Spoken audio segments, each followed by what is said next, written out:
అది ఉత్తరప్రదేశ్ నోయిడాలోని ఒక అపార్ట్మెంట్లో డాక్టర్ రాజేష్ మరియు డాక్టర్ నూపూర్ అనే ఇద్దరు దంపతులు నివసిస్తున్నారు. అది 2008 May 16. ఇద్దరు మార్నింగ్ లేవగానే వాళ్ళ కూతురు బెడ్రూమ్ డోర్ ఓపెన్ చేసి ఉండడం గమనించి చెక్ చేద్దామని లోపలికి వెళ్తారు. లోపలికి వెళ్ళి చూసేసరికి గొంతు కోసేసి ఉన్న కూతురు శవం కనిపిస్తుంది.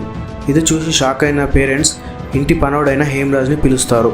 కానీ ఇంట్లో హేమరాజ్ ఎక్కడా కనిపించడం లేదు. సో ఆ 14 సంవత్సరాల ఆయుష్ తల్వార్ని ఎవరు చంపారో ఇప్పుడు తెలుసుకుందాం. Let's begin our episode.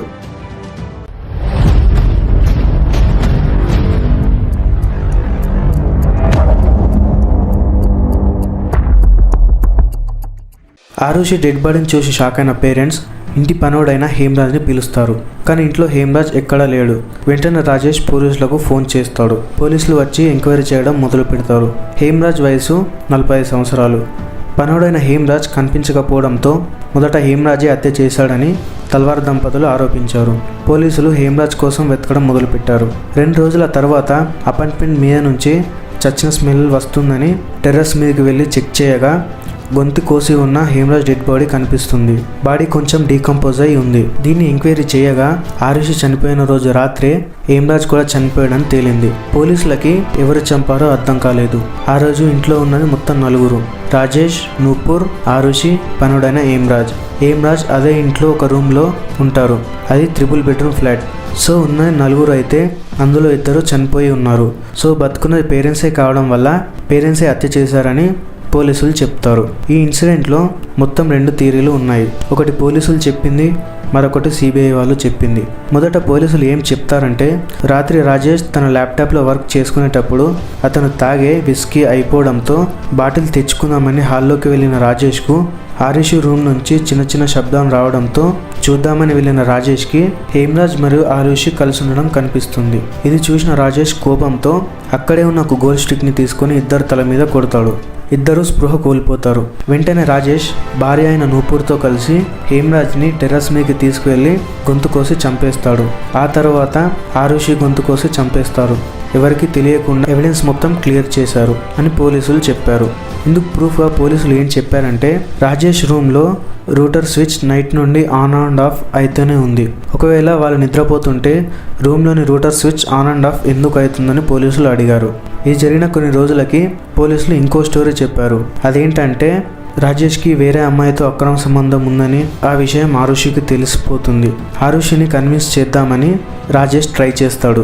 అయినా ఆరుషి కన్విన్స్ కాకపోవడంతో అక్కడే ఉన్న ఒక గోల్డ్ స్టిక్తో ఆరుషి తల మీద గట్టిగా కొడతాడు. వెంటనే ఆరుషి స్పృహ కోల్పోవడంతో అక్కడే ఉన్న కత్తిని తీసుకొని ఆరుషి గొంతు కోసి చంపేస్తాడు. ఇది చూసిన హేమరాజ్ ఎక్కడ బయటకు చెప్పేస్తాడని హేమరాజ్ని టెర్రస్ మీదకి తీసుకువెళ్ళి రాడ్తో తల మీద కొట్టి గొంతు కోసి చంపేస్తాడు అని పోలీసులు చెప్తారు. కానీ దీనికి సరైన ఎవిడెన్స్ లేదు. సో రాజేష్ నూపూర్లను హంతకులని స్ట్రాంగ్ ఎవిడెన్స్ లేనందున కోర్టు 50 రోజుల తర్వాత వారిని రిలీజ్ చేసింది. పోలీసులతో పని జరగడం లేదని కోర్టు ఈ కేసు సిబిఐకి అప్పగించింది. సిబిఐ ఈ కేసుని ఎంక్వైరీ చేసి వాళ్ళు ఇంకో స్టోరీ చెప్పారు. అదేంటంటే, రాజేష్ క్లినిక్లో కృష్ణ అనే కాంపౌండర్ ఉన్నాడు. ఈ హత్యకు ముందు కృష్ణ క్లినిక్లో ఏదో చిన్న తప్పు చేశాడని రాజేష్ అందరి ముందు కృష్ణని తిడతాడు.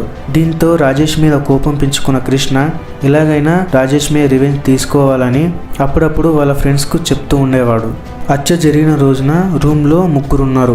కృష్ణ, హేమరాజ్ మరియు కార్ డ్రైవర్ అయిన రాజ్ కుమార్.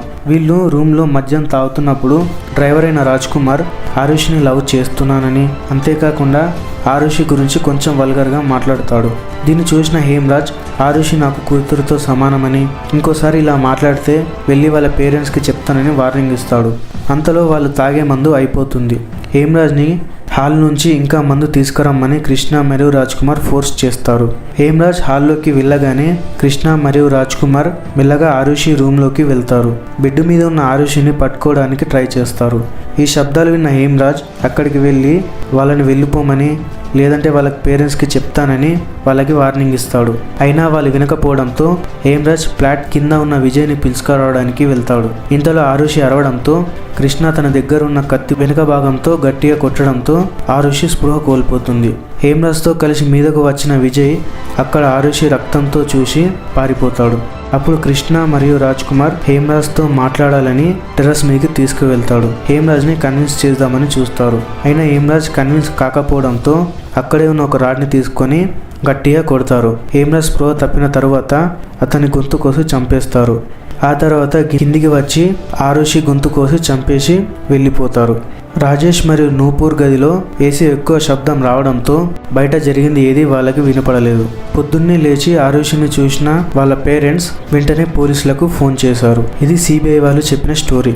ఇందుకు ప్రూఫ్గా సిబిఐ వాళ్ళు ఏం చెప్పారంటే హత్యకు వారం ముందు రాజేష్కి కృష్ణకి గొడవైందని అక్కడ ఆఫీస్ స్టాఫ్ చెప్పారు. అంతేకాకుండా హేమరాజ్ రూమ్లో వాళ్ళు తాగిన మందు బాటిల్ మరియు అక్కడ వాళ్ళు తాగి పడేసిన గ్లాసులు ఉన్నాయి. హేమరాజ్కు మందు అలవాటు లేదు. అటువంటప్పుడు ఆ మందు ఎవరు తాగారని అడిగారు. అంతేకాకుండా సిబిఐ వాళ్ళు కృష్ణకు మరియు రాజ్ కుమార్కు నార్కో టెస్ట్ చేస్తారు. ఈ టెస్ట్లో వాళ్ళే హత్య చేశామని ఒప్పుకుంటారు. ఇందువల్లనే సిబిఐ వాళ్లకు నిజం తెలుస్తుంది. అంతేకాకుండా రాజేష్ నూపూర్ గదిలో బయట ఏం జరుగుతుందో తెలియనంతగా ఏసీ సౌండ్ వస్తుందా లేదా అని చెక్ చేస్తారు. నిజంగానే వాళ్లకు బయట ఏం జరుగుతుందో కూడా తెలియనంత ఏసీ సౌండ్ ఆ రూమ్లో వస్తుందని తేలింది.